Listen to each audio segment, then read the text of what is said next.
بسم اللہ الرحمن الرحیم۔ مل مل کے بیٹھنے میں بہت بڑے دو فائدے ہیں، آ جاؤ۔ ایک تو حفاظت، ایک مغفرت۔ جو بکری ریوڑ سے ملی رہتی ہے نا، اس کی حفاظت ہوتی ہے بھیڑیے سے، چاہے وہ کتنی بیمار ہو۔ تو جو آدمی مجمع سے مل مل کے بیٹھے گا، اللہ پاک شیطان سے اس کی حفاظت فرمائیں گے۔ انسان کا بھیڑیا جو ہے وہ شیطان ہے۔ اس لیے بھائی سب یہاں آ جاؤ، آپ لوگ بھی جو دو چار آدمی بیٹھے ہیں وہ بھی آ جاؤ۔ کوئی آدمی گشت کرنے والا ہو، جو ادھر ادھر لوگ بیٹھے ہیں ان کو لے کر آئیں۔ جزاکم اللہ۔ اچھا، دوسرا فائدہ ہے مغفرت۔ جو آدمی مل مل کے بیٹھتا ہے، اللہ اس کی مغفرت فرما دیتا ہے۔ اس کی مثال سمجھو، جیسے گیہوں جب بکتے ہیں تو اس میں کنکری بھی ہوتی ہے نا بھائی، لیکن چونکہ گیہوں کے ساتھ ہے تو اس کی بھی قیمت آ جاتی ہے۔ آم کی ٹوکری جب بکتی ہے تو سڑے ہوئے آم کی بھی قیمت آ جاتی ہے۔ تو ہم میں سے ہر ایک آدمی یہ سمجھے کہ بھائی میں سڑا ہوا ہوں، گنہگار ہوں، یہ مجمع بہت اچھا ہے، میں کنکری جیسا ہوں اور یہ سارا مجمع گھیوں جیسا ہے، چلو ان کے ساتھ میں بیٹھ جاؤں تاکہ اللہ ان کی برکت سے میری بھی مغفرت کر۔ چنانچہ آپ کو معلوم ہے جب فرشتے جاتے ہیں، کارگزاری اللہ پاک سنتے ہیں اور اخیر میں اللہ پاک فرماتے ہیں، جس کا مفہوم یہ ہے کہ میرے فرشتوں تم گواہ رہنا، میں نے سب کی مغفرت کر دی۔ تو فرشتے کہتے ہیں یا اللہ، اس میں تو کچھ تماشائی بھی تھے کہ ہاں اس کی بھی وہ بیٹھ تو گئے، وہ کنکری تھے لیکن گیہوں کے ساتھ رہے تو صحیح، سڑا ہوا آم تھا لیکن ٹوکری میں ہے، اچھے آم کے ساتھ ہے۔ یہ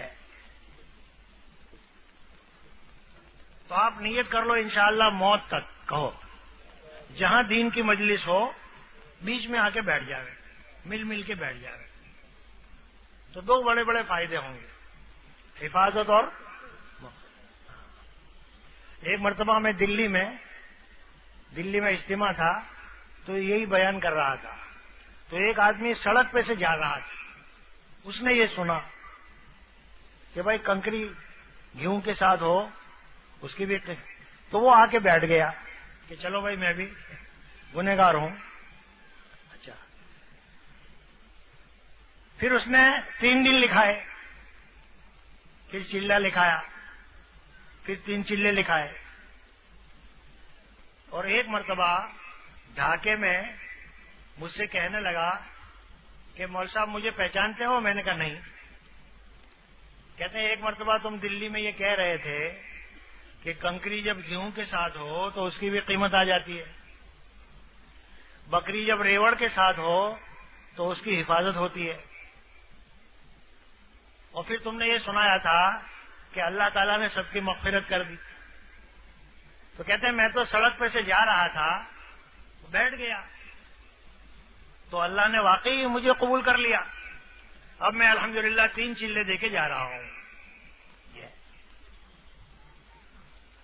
تو ہمیشہ آپ یاد رکھو، جہاں تعلیم ہوتی ہو، بیان ہوتا ہو، ہے نا بھائی، دین کی باتیں، تو آ کے فوراً مل مل کے بیٹھ جائیں۔ صرف بیٹھنے میں ہی 2 چیزیں اللہ دیتے ہیں، حفاظت اور مغفرت۔ اور جس آدمی کی شیطان سے حفاظت ہو جائے نا، وہ کامیاب ہو جاتا ہے۔ دیکھو ہمارے ساتھ 3 دشمن ہیں، کتنے ہیں؟ ایک تو شیطان ہے، اور ایک شیطان کا بھی دادا ہے۔ میں نے ایک دن حضرت جی سے پوچھا کہ حضرت جی یہ شیطان ہم کو دھوکہ دیتا ہے، مگر شیطان کو کس نے دھوکہ دیا؟ وہ تو جنت میں تھا، تو وہاں کوئی دوسرے شیطان بھی نہیں تھے، فرشتے تھے وہاں تو۔ تو حضرت جی نے فرمایا کہ اس کے نفس نے اس کو دھوکہ دیا. جنت میں رہتے رہتے اس کی نگاہ اللہ سے ہٹ گئی, اپنے اوپر آ گئی کہ میں بہت, اللہ کی تعریف کرنے کے بجائے اپنی تعریف کرنے لگ گیا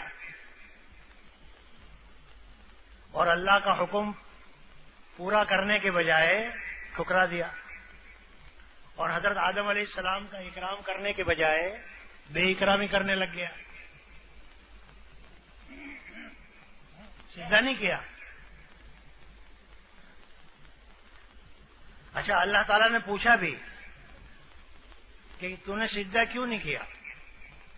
اگر اس وقت کہتا یا اللہ مجھے معاف کر دو تو اللہ معاف کر دیتے,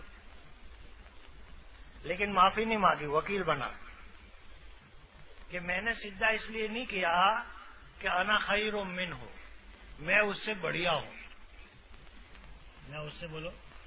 ہاں, یہ جملہ بڑا خطرناک ہے, خدا کرے ہم میں سے بھی یہ نکل جائے. شیطان نے تو کہہ دیا, ہم لوگ کہتے نہیں, ہم اپنے اندر اپنے کو بڑھیا سمجھتے ہیں, اندر اندر ہے نا, اور جب ہمارا اکرام نہیں ہوتا پھر غصے ہوتے ہیں. ہاں, شیطان نے تو کہہ دیا بھائی انا خیر منہ, میں اس سے بڑھیا ہوں, اس لیے سجدہ نہیں کیا, اور ہم لوگ کہتے نہیں کہ میں بڑھیا ہوں, اندر ہی اندر سمجھتے ہیں. خیر, کہ میں اس سے بڑھیا ہوں اس لیے میں نے سجدہ نہیں کیا, اور میرے بڑھیا ہونے کی دلیل یہ ہے. بھائی لاؤڈ اسپیکر والو, یہ آواز ٹکراتی کیوں ہے؟ اس لیے. اچھا اچھا,